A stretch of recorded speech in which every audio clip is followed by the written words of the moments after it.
Right now on KGW, the northern Idaho community gathers to honor 2 firefighters killed in an ambush over the weekend. Plus, the families of 5 slain University of Idaho students speak out after the man accused of their murder appears ready to accept a plea deal. How can you say it's just when you haven't even talked to us to see what justice looks like for us? What we're learning today about the move by Brian Koberger to avoid the death penalty. Then Republican passed President Trump's big, beautiful bill after Democrats spent more than 24 hours doing everything they could to try to stall it. It is a Band-Aid on an amputation. It provides just a tiny fraction of the nearly $1 trillion in cuts. What's next for the bill as Republicans try to get it to the President Trump desk by the 4th of July? KGW News starts right now.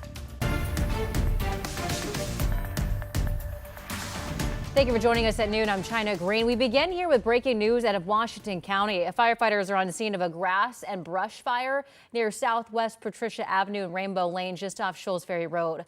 Tualatin Valley Fire and Rescue says the call was upgraded to bring in more resources, and now it's under control. Authorities are asking people to please avoid the area while emergency crews respond. All right, we're headed over to Rod Hill now on the weather deck to take a look at the weather, and I think we have sun on the head.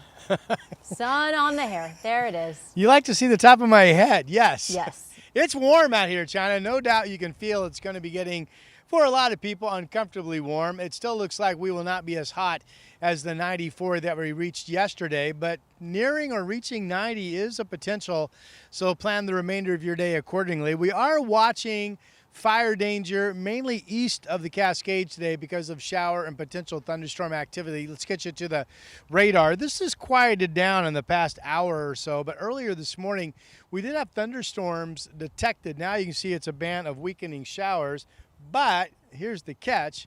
Thunderstorm activity is expected to reignite later today, and because of that, the National Weather Service has a fire weather or red flag warning up for all of Crook County, and notice this extends into parts of the Chutes and Jefferson County, some bend through Redmond and up into Madras. So again, the risk there is thunderstorms later today and this evening. Potential lightning would start new fires potentially. Okay, the other story at noon, the heat advisory continuing today from the Dalles eastward through Pendleton and up into Washington for temperatures, especially out toward Pendleton, as warm as 103 degrees. Cooler weather is expected for you folks starting tomorrow. So at noon, where are we at? Well, yesterday at noon, Portland was 83, and we went on to hit 94. Today, we're at 77, so clearly off of yesterday's pace, but you know, a good warm-up this afternoon, certainly still expected. 61 in Astoria. Most of our coast cameras are now showing at least partly cloudy skies. And there's Pendleton in that heat advisory area at 92, expected to reach 100 degrees this afternoon. So specifically for the Rose City, for the remainder of your day, we've got a forecast high of 89. Looks to me like we're at least going to be 86, and maybe we get 88, 89, or 90 out of it. I do expect cooler weather, significantly cooler weather, to march in here for your Wednesday forecast, and we'll have that for you coming up, including the update for July 4th. Now live on the weather deck, brought to you by Rick's Custom Fencing and Decking. I'm Rod Hill. Thank you, Rod. The bodies of fallen firefighter battalion chiefs John Morrison and Frank Harwood returned home to Coeur d'Alene, Idaho this morning, escorted by a procession of emergency vehicles honoring their service. The motorcade left the Spokane County Medical Examiner's office just after 10 a.m. this morning, making its way to a funeral home. Community members lined the route to pay their respects and show support. In a joint statement, local firefighters thanked the community for its overwhelming support. Morrison and Harwood both served as longtime battalion chiefs in the region. Details about their funeral services have not yet been released. It was a stunning development out of Idaho. Quadruple murder suspect Brian Koberger apparently accepting a plea deal to face life in prison instead of the death penalty just weeks before the start of his highly anticipated trial. Our Alma McCarty has more. And it is highly, highly rare that a prosecutor for such an egregious case would agree to a plea deal. In a deal to avoid the death penalty, 30-year-old Brian Koberger is set to plead guilty at a hearing Wednesday to the murders of 4 University of Idaho students. Those students, Madison Mogan, Kaylee Gonsalves, Xana Kernodle, and Ethan Chapin. stabbed to death on November 13th, 2022 at an off-campus house. Weeks after the killings, authorities arrested Kohberger in Pennsylvania, matching his DNA to the DNA discovered from a knife sheath at the crime scene. Kohberger's trial was expected to begin on August 11th in Boise after a judge declined his lawyer's request for a delay just last week. Retired King County Judge Timothy Bradshaw said news of this plea came as a surprise. Folks looking at this trial and this awful case were expecting some answers and some resolution, perhaps justice. In a social media post, Gonsalves' family wrote, "We are beyond furious at the state of Idaho. They have failed us. Please give us some time. This was very unexpected." As part of the deal, sources tell KGW Kohberger must plead guilty on all 4 murder counts and waive his rights to appeal. However, as explained by Bradshaw, this isn't a done deal. In Idaho, judges may reject plea agreements, although that is rare. If the judge does not conclude those things, that it is not voluntary, that it's a product of some sort of coercion, then yeah, the judge can reject it. The judge has an affirmative duty to make that determination. And law professor Deirdre Bowen says Kohberger, who's stayed silent at hearings since his arrest, could change his mind. This is not resolved at all. He could go to that hearing and say, actually, I don't plead guilty. Alma McCarty, KGW News. We'll continue to follow the latest on Kohberger's case as we learn more, including the plea deal hearing scheduled for tomorrow. We'll bring you the latest right here on air, online and at KGW.com, and on our free streaming app, KGW Plus.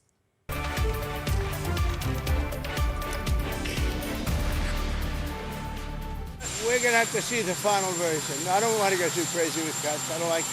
I don't like cuts. There are certain things that have been cut, which is good. I think we're doing well. We're gonna have to see. It's very complicated stuff. That was President Donald Trump this morning talking about his big, beautiful spending bill. Now the U.S. Senate has passed that bill with Vice President Vance casting the tie-breaking vote. It comes after Democratic senators spent more than 24 hours attempting to delay the bill through amendment votes. Republicans are now trying to get the bill to the president's desk by July 4th, but first it goes back to the House. NBC's Alice Barr brings us the latest from Washington, D.C. In a major win for President Trump, Senate Republicans narrowly passing his signature spending and tax cuts bill. Make sure people's taxes don't go up tomorrow, the next day, forever.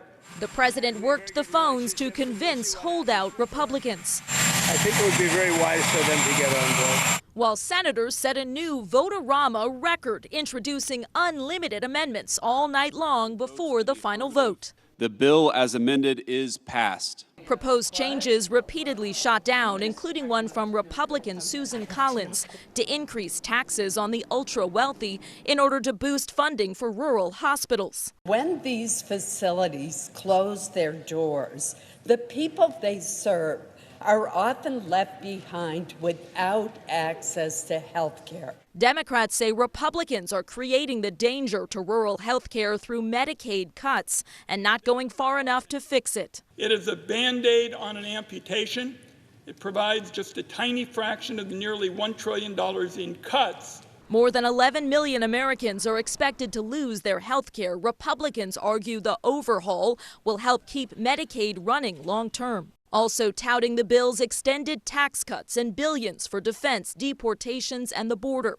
Spending, the nonpartisan Congressional Budget Office estimates, will increase the deficit by more than $3 trillion. President Trump's one-time advisor Elon Musk resuming his online attacks, saying Republicans who campaigned on cutting spending and backed this bill, quote, will lose their primary next year if it is the last thing I do on this earth. Now that the bill has narrowly passed through the Senate, it heads back over to the House, where it has to pass without any changes in order to meet President Trump's deadline to get it to his desk by July 4th. There are some House members, though, voicing frustration with some of what they're seeing come out of the Senate. In Washington, Alice Barr, NBC News. New at noon, a man from Happy Valley has been arrested accused of spying for the Chinese government. That man made his first appearance in federal court. The Justice Department says 38-year-old Wang Chen acted as an illegal agent for China's Ministry of State Security, secretly gathering intelligence on U.S. Navy members and even trying to recruit new spies. He was arrested Friday in Happy Valley during a coordinated FBI operation. Chen could face up to 10 years in prison if convicted.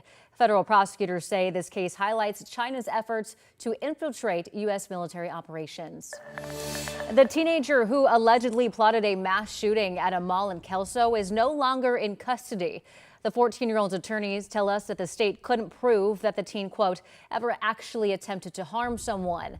Now, the FBI told a judge that the suspect admitted to planning a mass shooting at the mall, but that he had no actual intention of doing it.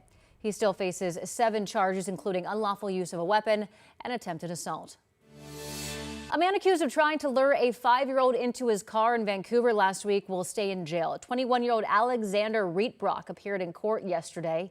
Police say he tried to lure the child into his car with a magic trick. Ring security video shows the child running inside their house while the white Versa drove away. Now, Rietbrock was out on bail for allegedly approaching teenage girls in that same car in March and attempting to pay them for sex. Prosecutors say that he was under orders not to have any contact with minors. The man accused of leaving a bomb on I-5 in North Portland last month has pleaded not guilty to all charges.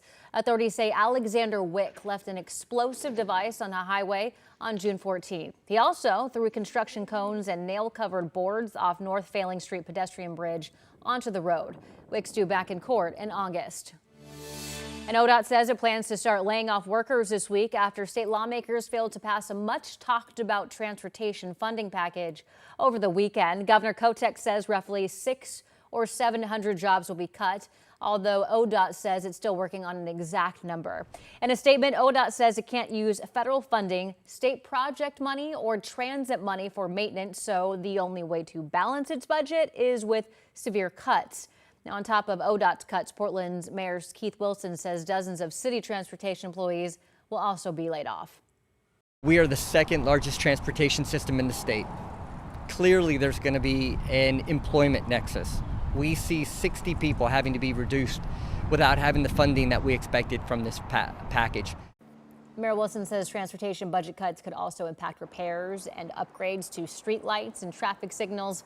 He's calling for a special session so state lawmakers can put together some sort of funding plan. But Governor Kotek hasn't said if she plans to call for a special session.